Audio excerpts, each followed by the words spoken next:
Hey guys, just want to talk to you about another lesson. Glad we haven't learned it firsthand, but talking to bankers, talking to title company, wire fraud is real, and I think everyone should know that if you're wiring money, make sure you're verifying wire instructions. Make sure you know the money is going to where it's supposed to go. And if you don't know what you're doing, get a professional involved, someone at the title company, someone at your bank, or whatever it happened to be, to make sure the money goes where it's supposed to go. We did have one almost disaster hit close to home. We were closing on a house.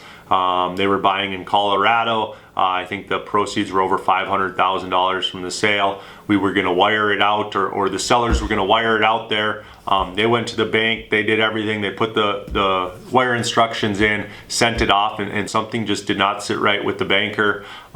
They did some digging on where the wire instructions were going, what was happening, and they were luckily enough to figure out that it was not going to the title company they thought it was going to. It was going, well, they never really figured out where it was going to, but they were able to stop that wire in time before they lost the $500,000. So that one was close to a disaster. Really hit close to home is why you should be double, triple checking all these wire instructions. If you don't do wires very often, make sure you have, go get a professional, go to the bank. They deal with this stuff all the time, and just make sure you know where you're sending your stuff, and you're verifying wire instructions two different ways.